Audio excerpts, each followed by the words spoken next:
মৌসুমীর কাছে আজও কৃতজ্ঞ। ইতিহাসই হলো ব্যবসার দিক থেকে, নামের দিক থেকে। ইতিহাসে আমি শ্রেষ্ঠ পরিচালক, শ্রেষ্ঠ চিত্রনাট্যকার হিসাবে 2টি পুরস্কার পেলাম। আমাকে এসে মান্না পরবর্তীতে শুনেছে ঘটনাটা, আমাকে বলেছিল, হ্যাঁ ভাই আমি দুঃখিত। মান্না একটা চান্স নিল নিজে, আব্বাজান ছবি করবে। এখন আব্বাজান নেবে কাকে? আমাদের শিডিউল নিয়ে ভোগাবে না এবং আমাদের সহযোগিতা করবে। রাজীব ভাইকে নেন।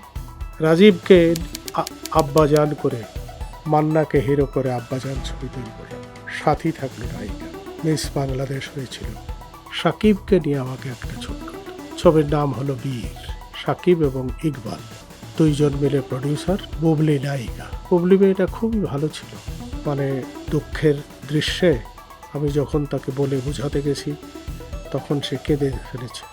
তখনই আমি মনে মনে বলতাম এবং আমার আশেপাশের মানুষদের বলতাম, এই মেয়েটা অনেক বড় শিল্পী হবে।